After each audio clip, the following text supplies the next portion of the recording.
अच्छा जी, ये मैं आपको शुरू से समझाता हूँ कि मैंने क्या किया है। अच्छा, अभी हमारा जो सिंपल कोड है ना, वो पूछ रहा है कि आपने किस साइज़ की अरे बनानी है, ठीक है। जब हमने कोड को रन किया तो सिंपल वो पूछेगा कि क्या अरे का साइज़ है।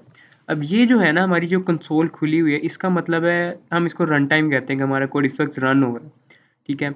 अब ये होगी बात। अब हमने उनसे पूछा कि किस साइज़ की अरे बनानी है। यूज़र ने फॉर एग्जांपल दे दिया 4। अब मैं यहाँ पे इंटीजर की मैंने एक अरे बनानी है, मैं एक इंटीजर की स्टैटिक अरे बनाता हूँ, उसके अंदर मैं यहाँ पे रख देता हूँ x, ठीक है। अब ये यहाँ पे एरर दे रहा है क्योंकि ये एक स्टैटिक अरे है, और स्टैटिक अरे जो होती है हमें रन टाइम पे क्रिएट नहीं हो सकती, हमें इसको एक कांस्टेंट वेरिएबल देना पड़ता है कंपाइल टाइम पे। ये जब ये अभी हम जो कोड लिख रहे हैं इसको कंपाइल टाइम कहते हैं। ये जो एरर है इसको कंपाइल टाइम एरर कहते हैं, ठीक है। तो जो स्टैटिक अरे होती है ना, उसके लिए ज़रूरी होता है कि हम कंपाइल टाइम पे उसको एक साइज़ स्पेसिफाई करें कि ये साइज़ स्टैटिक अरे का होगा, तब ये अरे स्टैक के ऊपर क्रिएट होती है। ये जो अरे होती है इसको इसलिए स्टैटिक कहते हैं क्योंकि स्टैक पे क्रिएट होती है। तो यहाँ पे हमें ज़रूरत पड़ती है डायनामिक मेमोरी एलोकेशन की। डायनामिक मेमोरी एलोकेशन के लिए परेशान नहीं होना, उसको सिंपली डायनामिक अरेज कहते हैं। वो क्या होती हैं कि उसका सिंटेक्स ये होता है, मैं आपको बताता हूँ। एक्स, ये क्या हुआ है।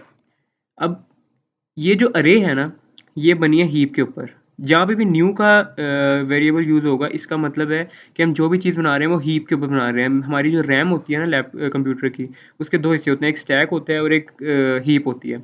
जो हीप होती है ना, उसके अंदर रैंडमली डाटा स्टोर हुआ होता है। जो हीप होता है उसके अंदर वन बाय वन करके ऐसे सीधा जिस तरह हमने उसके अंदर पुट किया ना डाटा, उस सीक्वेंस से वो डाटा पड़ा होता है। तो अब ये जो हमारा ये स्टैटिक जो हमने लगाया, इसका मतलब है पॉइंटर है। पॉइंटर मीन्स कि ये किसी चीज़ को पॉइंट कर रहा है। तो ये जो हमारी ARR है, इसका हमने हमारे हमारे पॉइंटर का नाम है। तो ये ARR किसको पॉइंट कर रहा है? एक ऐसी मेमोरी लोकेशन को पॉइंट कर रहा है जो कि हमने हीप में बनाई हुई है। तो ये जो हमारी अरे बनी है, ये हीप के अंदर बनी है, लेकिन इसको पॉइंट कौन कर रहा है? ARR कर रहा है। तो हमने इस ARR को यूज़ करना है इस अरे को एक्सेस करने के लिए।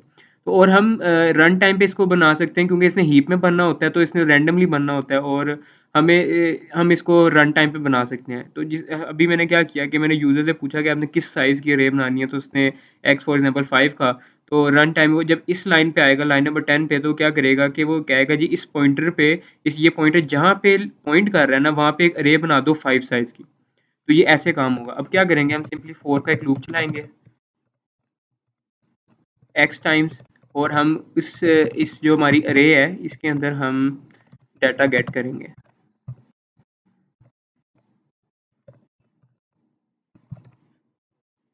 ठीक है। यहाँ पे क्या हो जाएगा, सिंपल हमारा जो हमने वैल्यूज़ लेनी है यूज़र से। तो ये देखें, अब इसने पूछा साइज़ ऑफ अरे, मैंने 5 बताया। अब वो 5 टाइम्स मेरे से वैल्यूज़ लेगा, ठीक है। अब ये क्या हो रहा है कि हमने उसको बताया कि रन टाइम पे ये भी हमारा कोड रन हो रहा है। ये देखें ना, अभी पीछे मैं दिखाऊँ ना, तो ये हमारा कोड रन हो रहा है, अभी ये कंप्लीट नहीं हुआ है। तो उसने क्या कहा है कि मैंने कहा कि जी 5, हम मुझे 5 साइज़ की रे चाहिए। 5 साइज़ की रे उसने यहाँ पे आगे 5 साइज़ की रे बना ली, फिर उसने 5 दफ़ा ही मेरे से उस रे में वैल्यू इनपुट ली। ठीक हो गया, यहाँ पे कोड ख़त्म हो गया। अब हमने क्या करना है, हमने सिंपली सम निकालना है। और उसका क्या तरीका होता है, मैंने एक इंटीजर बनाया हुआ है सम का, ठीक है।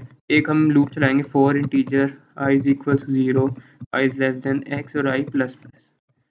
सम का सिंपली तरीका होता है, हम कहते हैं sum is equal to sum plus अरे i। अब इसकी क्या लॉजिक है पीछे, कि सम में इनिशियली पड़ा है 0, 0, 0 प्लस, फॉर एग्जांपल अरे 0th इंडेक्स पे 1 पड़ा हुआ है, तो वो क्या होगा 0 प्लस 1, 1 सम के अंदर 1 स्टोर हो जाएगा। दोबारा लूप चला, सम के अंदर 1 पड़ा हुआ है, यहाँ पे 1 है, 1 प्लस यहाँ पे 2 पड़ा है फॉर एग्जांपल फर्स्ट इंडेक्स पे, तो वो 1 प्लस 2 3 हो जाएगा। तो इस तरह करते करते करते सम के अंदर जो टोटल होगा ना, वो पूरी अरे का सम आ जाएगा। फिर हम उसको सी आउट कर देते हैं।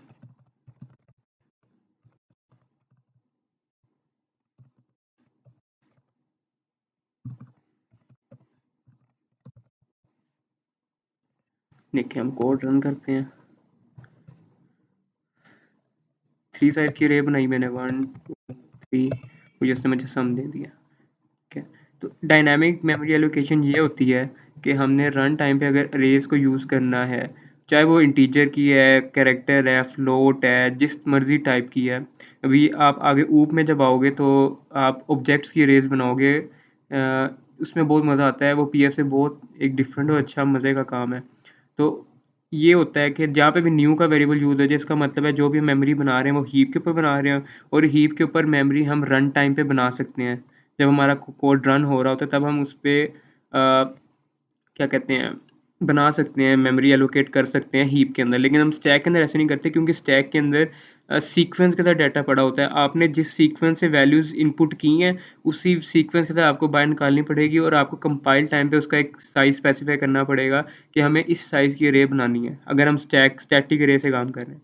लेकिन अगर हम हीप पे बना रहे हैं तो हम हीप को यूज़ करते हैं, हम रन टाइम पे भी मेमोरी एलोकेशन कर सकते हैं। और ये जो काम है इसको मेमोरी एलोकेशन कहते हैं। इसमें कंफ्यूज नहीं होना कि मेमोरी एलोकेशन और डायनामिक अरेज में क्या फ़र्क है, दोनों चीज़ें सेम ही हैं, ठीक है।